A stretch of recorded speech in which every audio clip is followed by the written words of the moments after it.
Welcome to Inside Sim Racing, our continuing coverage of E3 2017. I'm John Sable, and today we're talking about NASCAR Heat 2, which I was able to check out at E3 last week now. And the reason why this video is coming out essentially a week late is I almost didn't release it because NASCAR Heat 2 was an odd experience for me at E3.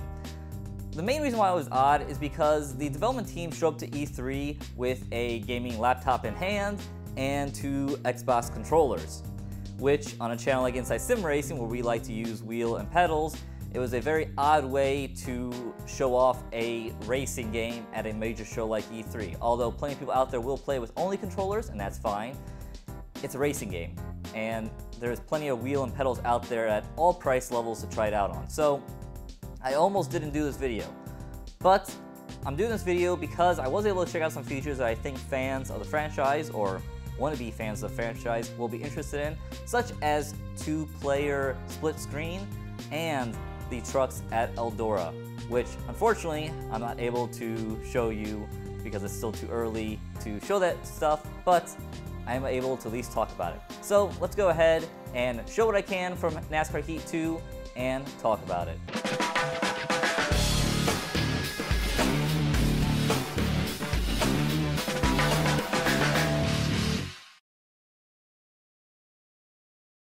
One thing I was able to experience was the AI. So it was nice to be able to try it here on NASCAR Heat 2 and see if it's improved.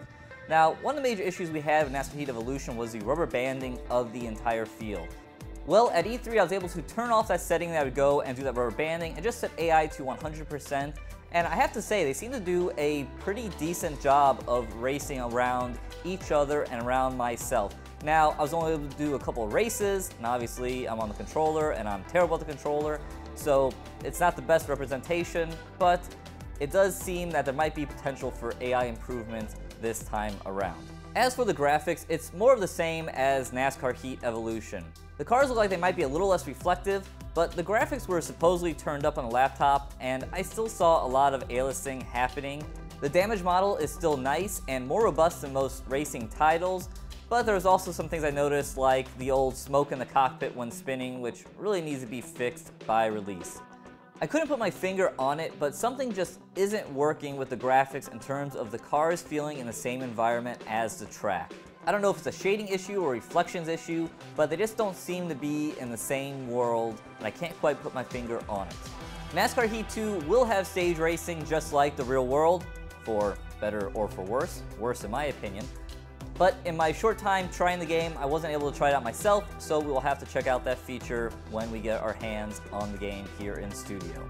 Driving with a controller seemed okay. One of the guys from the NASCAR Heat 2 team was able to take control of the controller and get some laps in without wrecking, so I was able to get some footage for you guys. Now, driving myself, I did seem to struggle with it, even though I didn't seem to struggle with it with the trucks at Eldora. More on that later.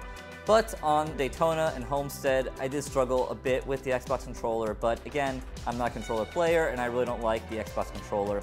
So we're gonna have to wait and see when we get more time with the game, and specifically get more time with the game here in studio with a wheels and pedals, which is our bread and butter. Now, while I was playing NASCAR Heat 2, I did ask the representatives there if they would support multiple input devices on the PC. So multiple input devices is when you plug two USBs into the PC. So essentially, maybe you have a different set of wheel and pedals in terms of different manufacturers. You gotta plug the USB from the wheel into the PC, and then the pedals into the PC as well. This was a feature that NASCAR Heat Evolution did not have, which kind of streams console port when a game doesn't have it. So I asked this question about NASCAR Heat 2, and they said they didn't know when they get back to me on that. So we'll just have to see when we have it in our hands. As I mentioned in the intro, I got to check out the two-player split screen, and it seemed to work well. The graphics didn't seem to take too much of a hit going in and having to render both players' cars, and it's nice to be able to race against your friends on the same couch against a bunch of AI cars. And that's about all I have to say, because I quickly wrecked into the other player, and that was about it. Yeah, again, controllers, not my favorite.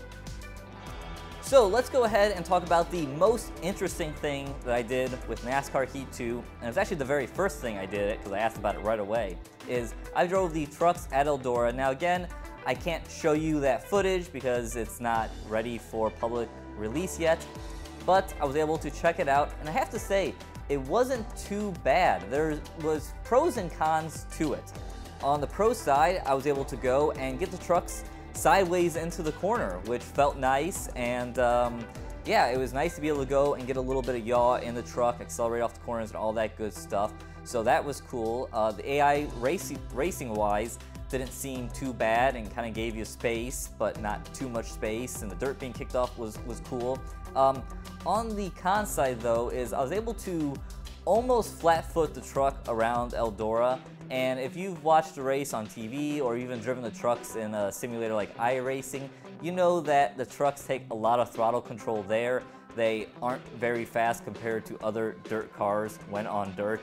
So it takes a lot of throttle control, and I wasn't having to do much playing with the throttle. I was more or less just mashing around the corner and going. So that's nice for ease of use, but with me having all the different settings turned off and just having it just being me driving the truck, I like to see a little more difficulty there and a little more throttle control. So hopefully that's something that they can work on by the time the game is released. Again, I played it in a not necessarily ready state, so I'm hopeful that things can still be adjusted by the time for release. So let's get to our final thoughts on NASCAR Heat 2 as we exit E3 2017 and move along towards the release date on September 12th. And my big takeaway is, I don't know. I really don't know which direction I should tell you guys to go on this game. I got to see a little bit of it. Some things were better, and some of it was more the same from NASCAR Heat Evolution, which certainly had a lot of issues. I'm hopeful for a solid NASCAR title.